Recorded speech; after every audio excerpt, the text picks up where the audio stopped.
इस समय हम लोग सुलमई गांव में पहुंच चुके हैं और हमारे साथ जो एक ग्राम प्रधान की प्रत्याशी हैं कविता देवी, उनके सहयोगी नागेंद्र शुक्ला जी मौजूद हैं। नमस्कार सर। नमस्कार। मैं तो इस बार आपके जो इस बार के चुनाव में क्या क्या मुद्दे रहेंगे? पहले पहले तो धन्यवाद, आप लोग हमारे पास आए। और दूसरी बात ये है कि इससे पहले जब हम लोगों से जब जुड़े, जब हमारा चुनाव का मन नहीं था, तो जो कि सरकार की जो योजनाएं हैं वो पहले तो लोगों के मतलब नीचे स्तर तक पहुंच नहीं पाती हैं। तो मेरा प्राथमिक मुद्दा यही था कि सारी सरकार की सारी योजनाएं उन तक पहुँचे। जो बेसिक चीज़ें हैं, बिजली, पानी, सड़क, ये सब सारी चीज़ें लोगों तक मतलब यथावत पहुँचे। जो सरकार की योजनाएं हैं, इन मुद्दों के साथ हम सभी जन तक पहुँचते हैं। तो ऐसे कौन कौन से काम हैं, अगर आप लोग चुनाव जीत जाते हैं तो ऐसे कौन कौन से काम हैं जो आप करना चाहेंगे?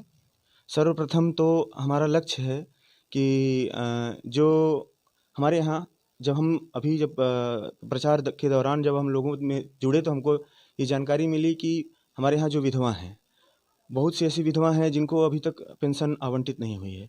विकलांग हैं, उनको पेंशन आवंटित नहीं हुई है। कुछ को मिल रही है, कुछ को नहीं है। कुछ जैसे कि उन लोगों को, जैसे कुछ विकलांग हैं जिनको जैसे साइकिल है, जो नेत्रहीन है उनको डंडा है, कान जो मतलब कान से नहीं सुन पा रहे हैं, जो गूंगे हैं उनको मशीन है, इस तरह की चीज़ें। और उसके बाद जैसे हमारे यहाँ पे पंप कैनाल है।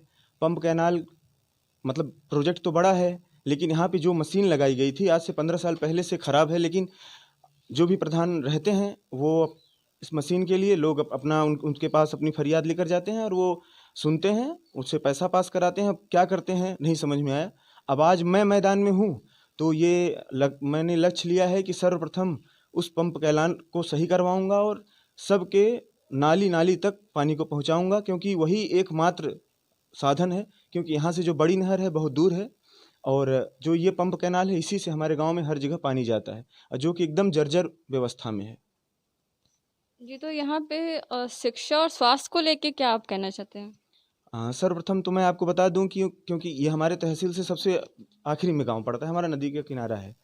और शिक्षा में हमारे यहाँ दो हैं, प्राइमरी विद्यालय हैं दो। लेकिन वहाँ पे पहले तो जो जो लोग जिनके पास पैसा है वो बच्चों को बाहर लेके चले जाते हैं, और जो कमज़ोर वर्ग है तो वो अपना मजदूरी और उसमें लग जाता है और शिक्षा पे ध्यान देता नहीं, मतलब जिसके फलस्वरूप हमारे यहाँ पे अगर आप निषाद बस्ती में चले जाएंगे और हरिजन बस्ती में भी जाएंगे तो लोग अपना मतलब किसी तरह से गुजारा कर रहे हैं। जो सरकार की योजना है जिसके तहत कि जो बच्चा पढ़ रहा है उसको वो भी मिल जाए, क्या कहते हैं, अभी वो जो आंगनवाड़ी से जो भी लाभ लाभ मिलता है वो भी मतलब सुचारू रूप से नहीं मिल पाता है। उनको पढ़ने के लिए योग्य व्यवस्था नहीं है। वो अपने घर में पढ़ रहे हैं, सामने गंदी नाली बह रही है, स्वास्थ्य एकदम बुरी हालत में है। दूसरी बात, हमारे यहाँ से जो सड़क की जो व्यवस्था थी बहुत जर्जर व्यवस्था थी। 2 साल से लगातार हाथ पैर जोड़ते जोड़ते किसी तरह से पीडब्ल्यूडी से पास करवा के जो हमारी मेन सड़क है उसको सही करवाया गया।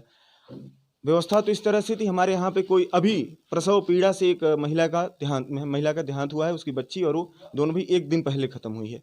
मात्र व्यवस्था यही कि उनके पास न एम्बुलेंस पहुँच पाती है सही समय पे, और ना अब यहाँ से जो हमारा जो सीएससी है वो ये तो या इलाहाबाद या तो करछना है, वहाँ पे जाएंगे तो सरकारी जो डॉक्टर हैं वो मौजूद नहीं रहते हैं। तो हम ये चाहेंगे सर्वप्रथम कि यहाँ पर एक उप केंद्र हो जहाँ पर जो प्राथमिक उपचार वो हो जाए। हमारे यहाँ पे अभी 2 महीने के भीतर 2 केस ऐसे हुए हैं जो प्रसव पीड़ा के दौरान महिला की मृत्यु हुई है, जच्चा बच्चा दोनों का। तो मेरा लक्ष्य ये भी है कि यहाँ पे एक उप स्वास्थ्य केंद्र भी हो, जिससे कि हम बेसिक जो उसका उसका जो फर्स्ट एड है वो कर सकें और उसको हम शहर में बड़े अस्पतालों में भिजवा सकें।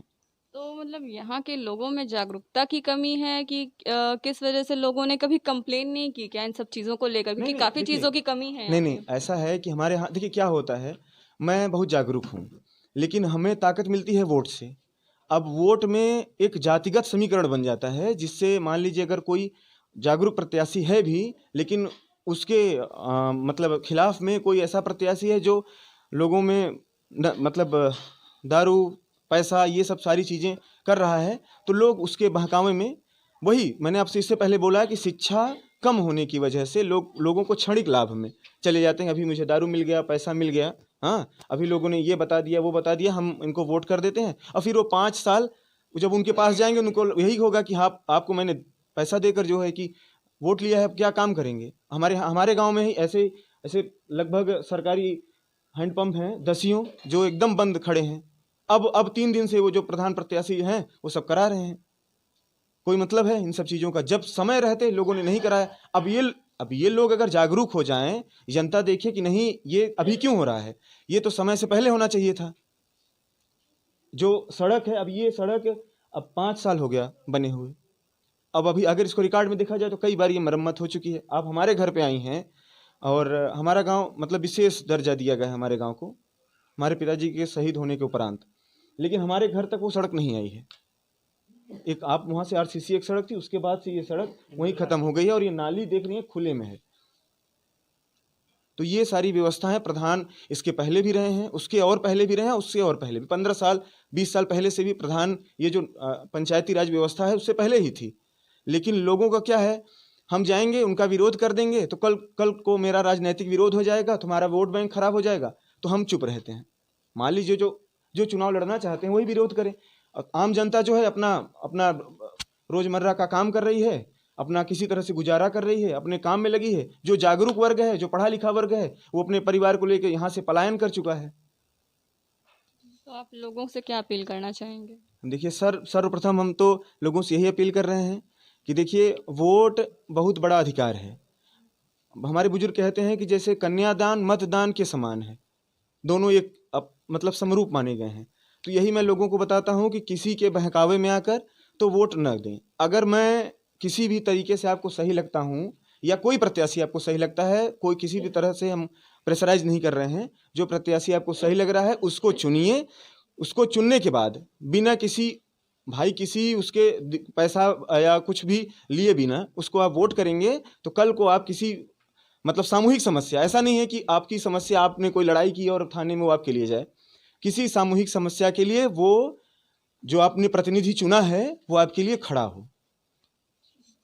तो ज़रूरत है इस समय लोगों को ज़्यादा से ज़्यादा जागरूक होने की, क्योंकि लोग भी जो प्रत्याशी होते हैं उनके बहकावे में आ करके उनसे पैसे ले करके या फिर शराब भी बांटते हैं काफ़ी सारे जो प्रत्याशी होते हैं प्रधान के। तो इन सब के लालच में जो आम जनता है वो अक्सर एक गलत प्रधान चुन लेती है, जिसकी वजह से उनको अपने इस 5 साल तक में उनको काफ़ी परेशानियों का सामना करना पड़ता है। तो काफ़ी ज़रूरत है जागरूक होने की। मिलते हैं कि नेक्स्ट एपिसोड में। देखते रहिए जन मीडिया टीवी।